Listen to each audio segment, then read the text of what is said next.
Hello everyone, I am FrostCloud on my Mr. Chaos the Cunning Wolf channel. And today is Saturday, so it's time for another episode of MLP Season 9. And this one is the 9th episode, and it is called Sweet and Smoky. I'm pretty sure to all the people who really love food out there, I guess you all thought this was going to be a food episode. But no, apparently this is going to be a Smolder-centered episode, and apparently it's supposed to be her going back to the Dragonland to catch up with her brother in terms of what's been going on with life or something.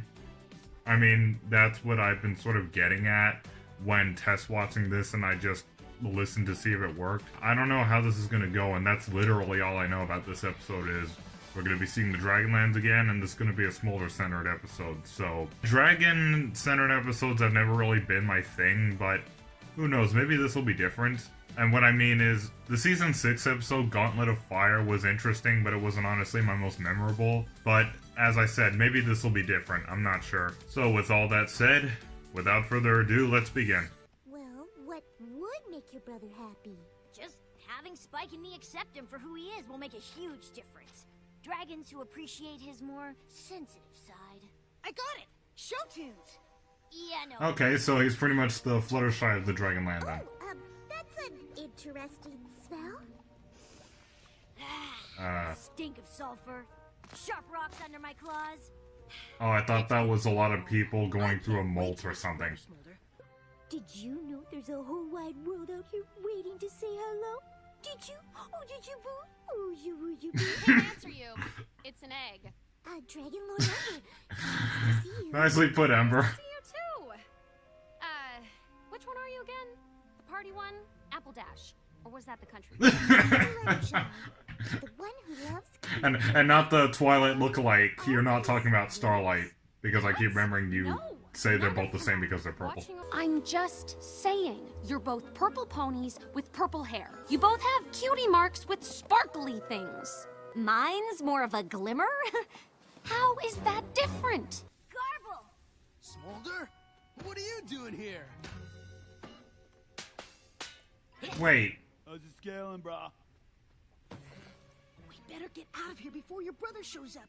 Garble isn't very nice to sensitive dragons. But Garble is my brother. oh great. Got a problem with that, pony boy? Oh, brother. Hopefully Smolder will see how he acts around Spike and yeah. I've missed you, bro. We got a lot of fun to catch up on. There's no lava diving at school. Good luck getting Garble to do anything. Yeah, he's been so weird since you left. Hiding and moping around. I have not! Have so! Actually, it's pretty fitting for a person like him. Because anybody who acts like him clearly has troubles of his own. Aw, let's go do dragon stuff. Garble can have fun with his new friend. I wonder if this is meant to represent anti-bronies or just people who think bronies are weird. He's not my friend! Yeah, just ignore And now it. he's in the denial stage of a brony being in denial that he likes the show. Oh, it's okay to have a nickname. Sometimes I wonder if this is what this episode's about, because if so, that's actually pretty interesting. I am not hanging out with him. Give him a chance, Garble. You guys have a lot in common. Fine. Race you to the lava pit. Wait! I thought you said your brother was sweet. All the tough guy stuff is just an act. He's a big marshmallow. Yeah, not seeing it. Well, maybe a burned marshmallow. Smoky on the outside, but squishy inside. He just needs friends. That's a good analogy.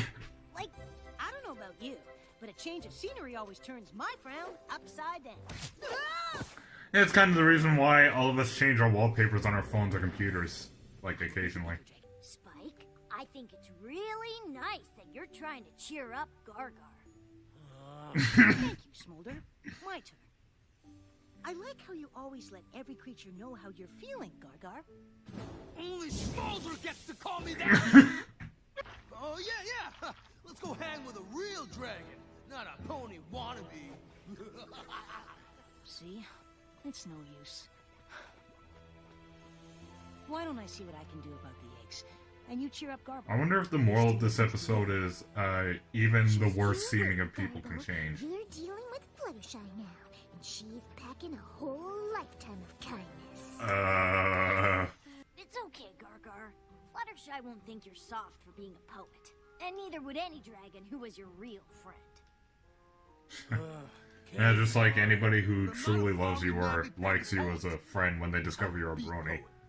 I'm sorry, but I really think that another part of this episode is supposed to be a reference to that. But why? If I was a poet, I'd want to share my creations with every pony. I'm the only one Garbo will perform for. He hasn't written any poetry since I left. That's why he's been so sad. I need to create. But if the other dragons ever found out I like this junk, they'd make fun of me forever. Is that Yeah. why you pick on Spike? How about we wrap the eggs in a bunch of baby blankets? Yeah, the wimp can knit him up real quick. Wait, can laughter fire do it? Spike, look! What? Their lap fire is so hot, it's hatching the eggs! So apparently laughing fire is basically the equivalent of gasoline fire being hotter than actual fire, I don't know.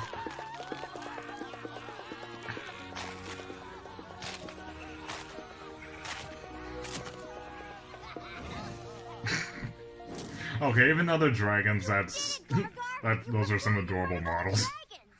And it was super lame. What kind of wiggling writes poetry?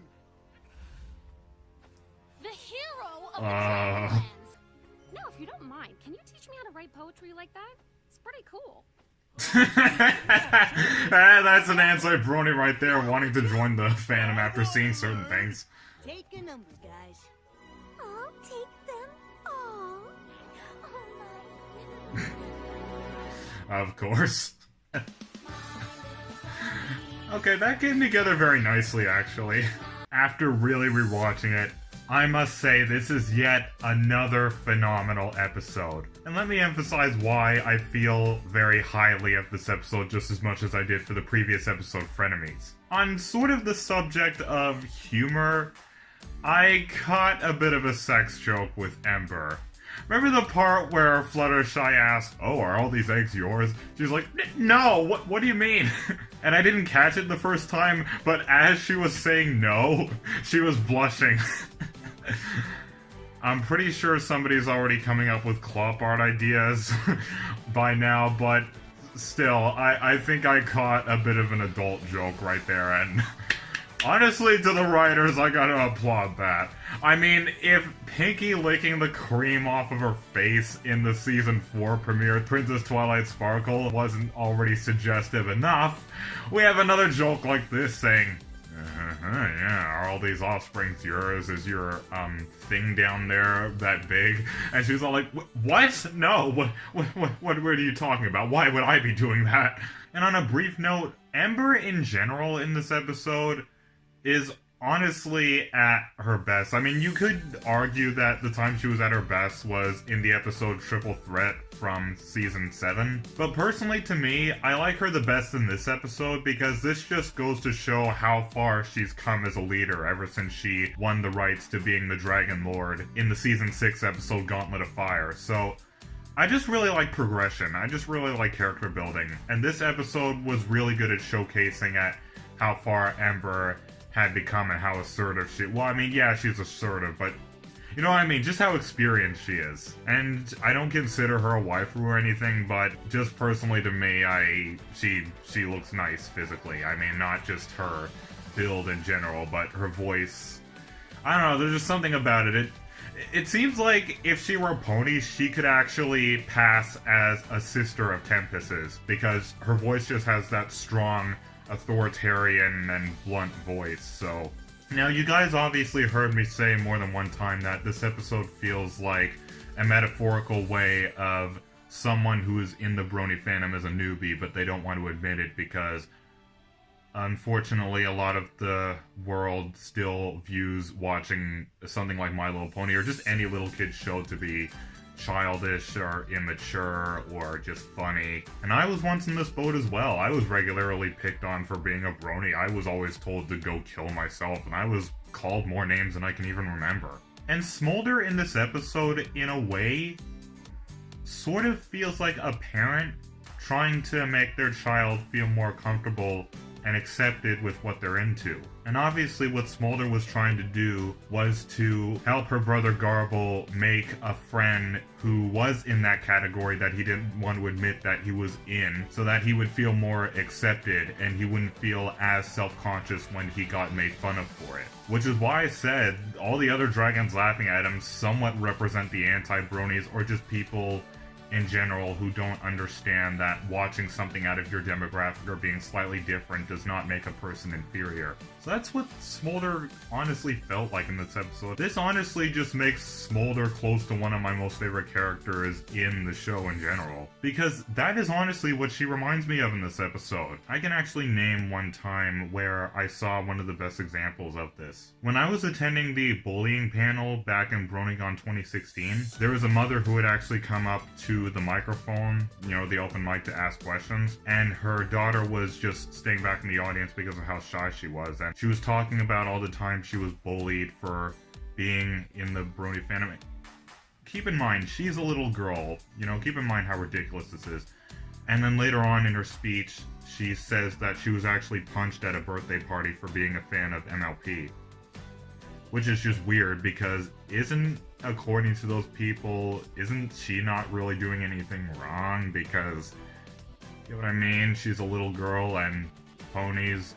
What's the problem? I guess it's just any random person who doesn't see you fit enough to, I don't know, it's ridiculous. But that is one of the examples of a mother, or just a parent in general, who's trying to make their very young child feel accepted, liking something that unfortunately a lot of society would ridicule them for or bully them for. So watching this episode honestly reminds me of that experience, and honestly that was one of the most emotionally moving experiences at BronyCon in general, over the span of both my first experience at 2016 and last year's experience at 2018.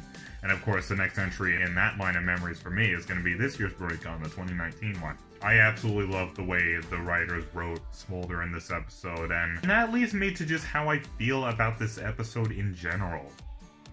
It really does feel like a huge metaphorical story for what newbie bronies and Pekka sisters have to go through. All these teasing and bullying, and in the worst cases it can even lead to some of us almost committing suicide, just like Michael Moronis back in 2014.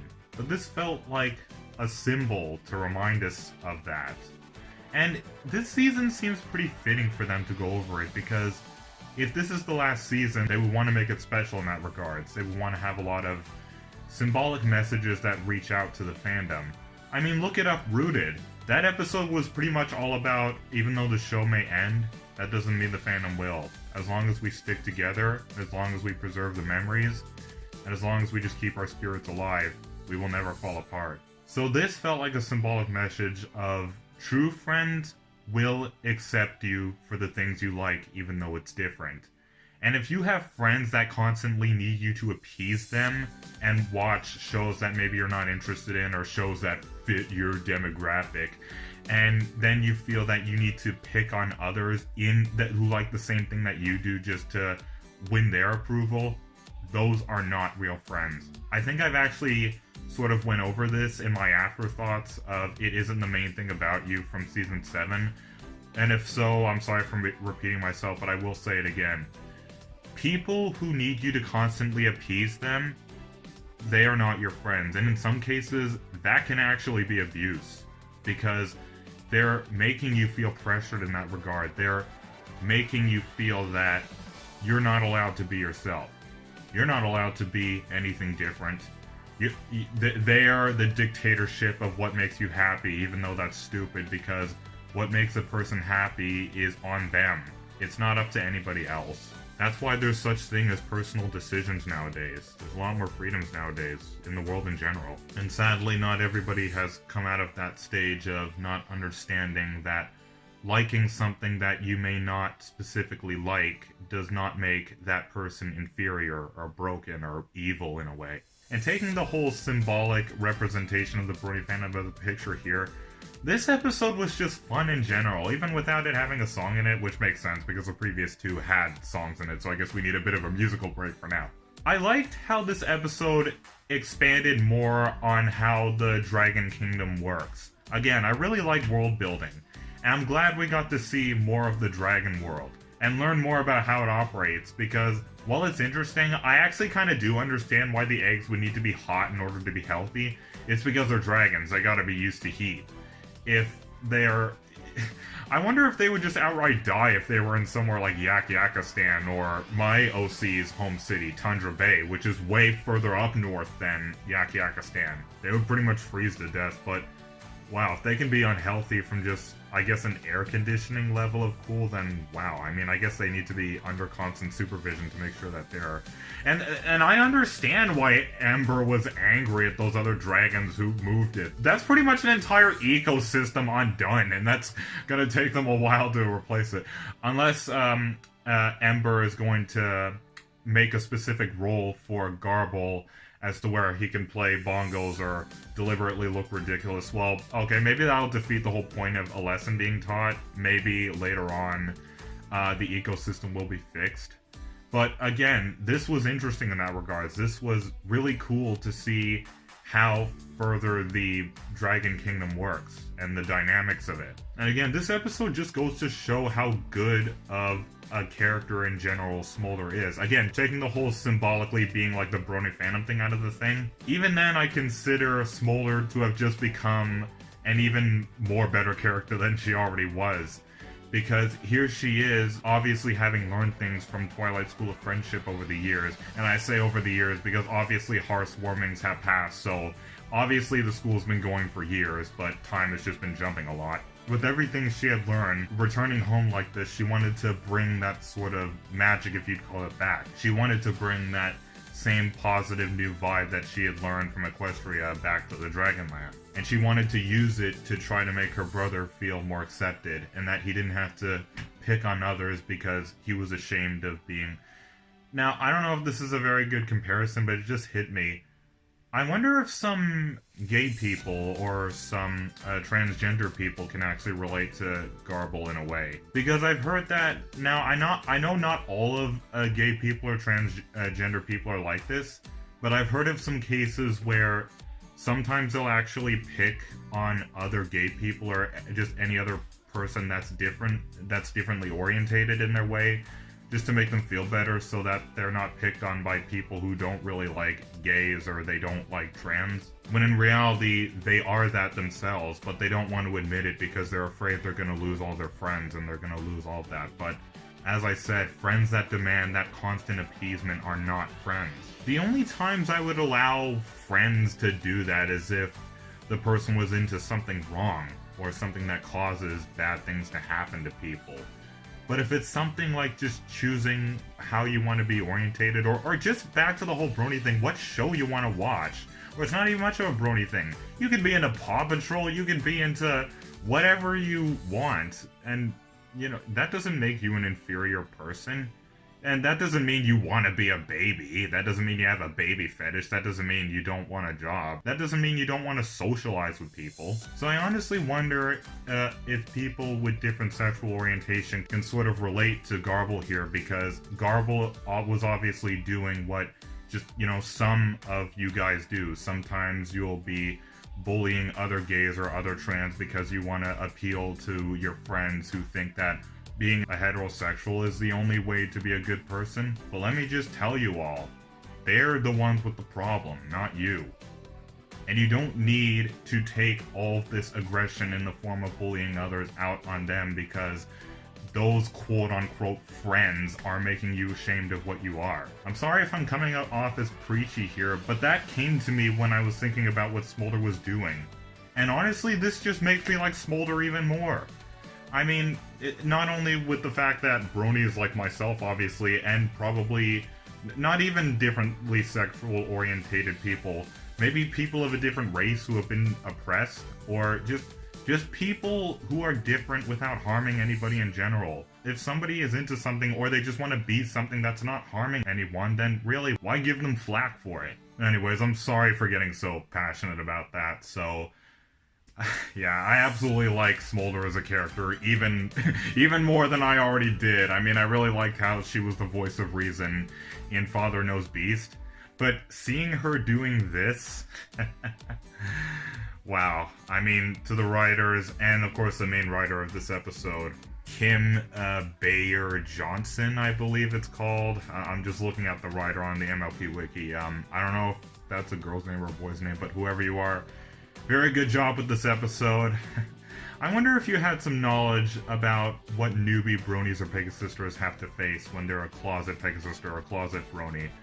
Or maybe you just look at world issues like gay people or just different people being oppressed, and you thought of this in a symbolic way. So, to whoever you are and all the other writers of this episode, just amazing job, an absolutely amazing job. And honestly, I must say, like, almost 3 times in a row here, and I say almost 3 times in a row because I gave She's All Yak a 9 out of 5, because I gave She's All Yak a 9.5 out of 10, just because of the one problem I had with this episode was the tad bit of unoriginality with the moral. And of course I gave Frenemies a shining blue 10 because I just really love the comedy and the concept and the cliffhanger. But this, I can honestly say, also gets a glowing blue 10 out of 10. Because with all the things I just discussed, with what this episode can be symbolically compared to, I must say this is yet another masterpiece. And I'm guessing this is what my good friend Cynthia meant by these future episodes are definitely going to be epic, because I've heard that apparently some episodes aired early in Italy. I didn't want to jump on that bandwagon because I'm more of a person who waits for the original air dates in the US, so I didn't even bother, which is why I only did episode 9 today, because it's Saturday, that's when it comes out. And plus, I have a history with early episodes. Back in 2016, when I tried to react to some leaked episodes early, I actually ended up with a copyright strike. So, even though I'm cutting out parts, which is fair use, I don't want to risk it because we all know how broken YouTube's copyright system is. It's the reason why the movement Where's the Fair Use was created a lot of years ago. But I absolutely love this episode, and again, I can't stress enough to everybody who worked on this episode. Thank you for bringing us such a masterpiece, something that I especially can relate to, and probably hundreds more people can relate to. Anyways, that was my reaction to Sweet and Smoky, and honestly, it's sweet and relatable. Thank you all for joining me once again, keep it frosty, and have a wonderful day. Broha.